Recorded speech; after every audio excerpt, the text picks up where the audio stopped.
Remember that kid who could breathe underwater by chewing magic gum? The one with the boomerang and the dolphin sidekick. Marine Boy wasn't just another syndication cartoon. It was a full-blown aquatic fever dream that somehow made it from Tokyo to your TV screen. Today, we're diving into 10 facts that'll blow your mind harder than the P1's torpedo arsenal. Let's start.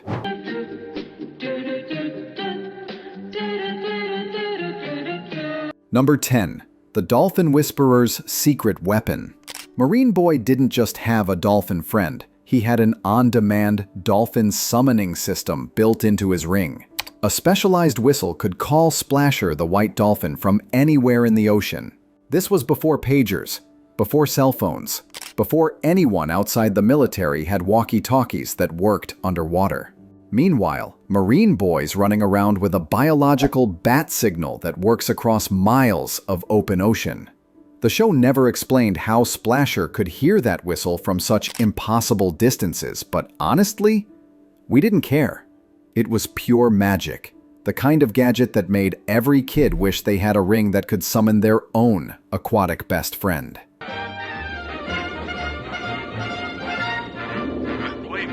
Number 9. The submarine that could fly. Yes, really. The P1 patrol submarine had retractable wings that let it fly. This was a full submarine, built for underwater combat, that could suddenly sprout wings and take to the sky like it just remembered it had a pilot's license. The arsenal read like a Christmas wish list written by a sugar-high kid. Heat beams, missiles, circular saws, sonic cannons, steel nets, power claws, drills, and lasers. The P1 could handle any threat on the ocean floor, at the surface, or 30,000 feet in the air. This was peak 1960s sci-fi optimism, the absolute certainty that future technology would solve every problem by adding more weapons and making vehicles do impossible things. Why choose between submarine and airplane when you could have both?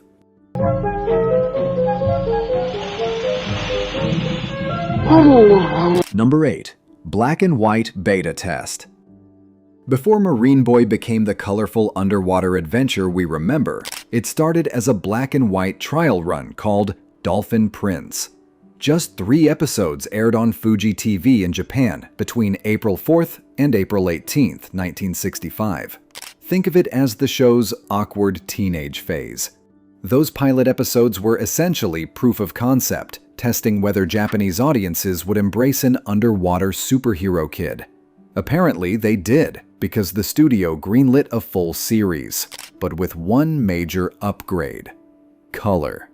This wasn't minor.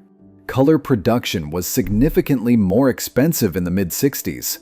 The decision to go full color proved genius. American networks were obsessed with color programming, and a vibrant underwater world had way more appeal than gray seas and black rocks. Dolphin Prince walked, so Marine Boy could swim.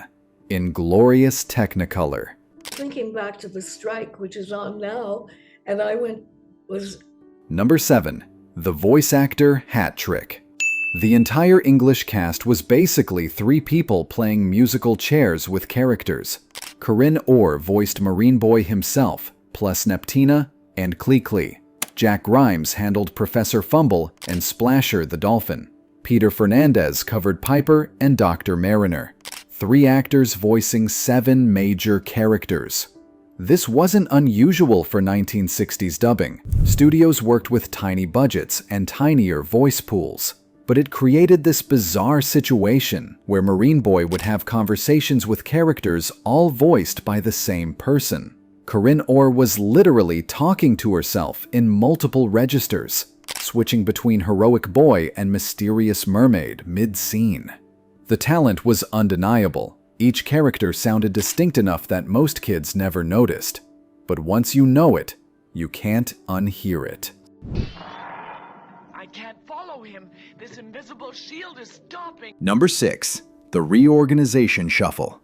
When Marine Boy crossed the Pacific, American distributors decided the Japanese episode order wasn't good enough, So they just rearranged everything.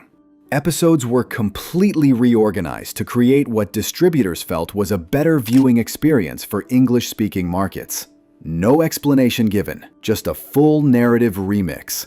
This wasn't about censorship. It was storytelling philosophy. Japanese TV often prioritized thematic progression over strict chronological order, while American networks wanted clearer season structures with more logical pacing. Entire story arcs got shuffled. Early episodes became late ones, and the show got a Western-style makeover without changing a single frame.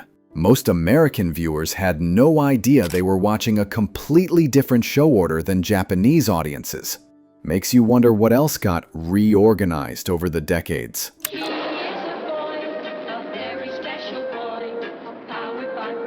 Number 5. The distribution deal that held Japan hostage. Here's where things get contractually bizarre.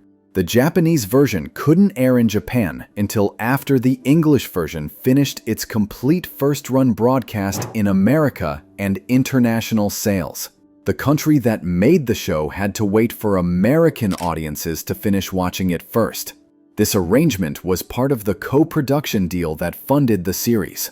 American distributors wanted to ensure their markets got first dibs, protecting their investment by guaranteeing no Japanese broadcasts would compete with the international rollout.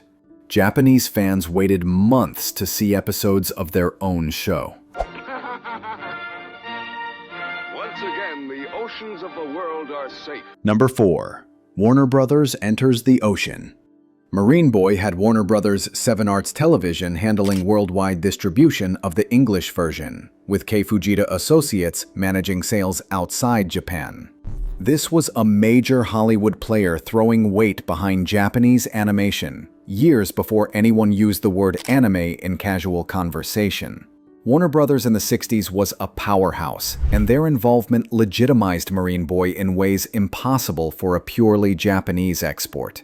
The studio's distribution network meant the show could reach markets that had never seen Japanese animation, planting seeds for the anime explosion that would come decades later. The partnership also meant real money, budgets that could support full-color animation, international voice talent, and technical polish that made the show competitive with American cartoons. Without Warner's muscle, Marine Boy might have stayed a regional curiosity.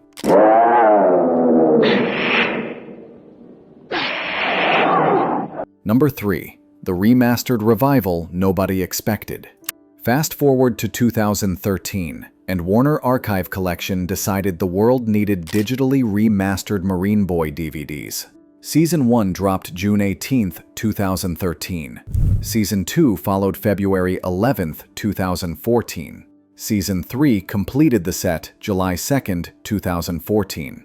After decades of obscurity, someone at Warner decided this 50-year-old underwater cartoon deserved the full restoration treatment. This wasn't just slapping old VHS transfers onto discs. These were proper remasters, cleaning up decades of degradation. For fans who'd only seen murky syndicated reruns or bootleg copies, this was like seeing the show for the first time.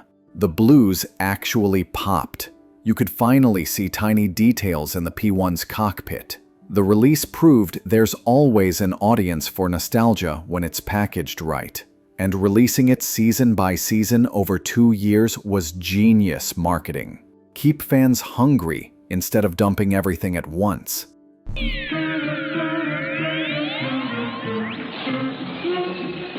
Number 2. 2 shows, same kid, different networks. Marine Boy essentially aired twice in Japan under different titles on different networks. The first version, Hang On Marine Kid, ran for just 13 episodes on TBS from October 6th to December 29th, 1966.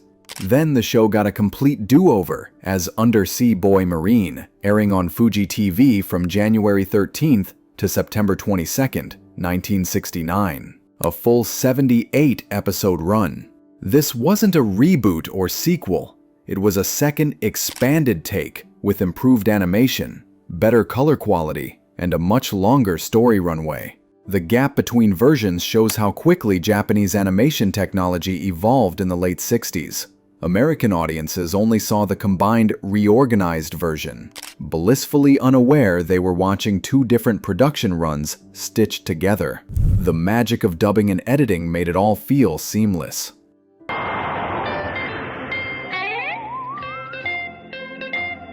Number 1. The color pioneer that changed everything.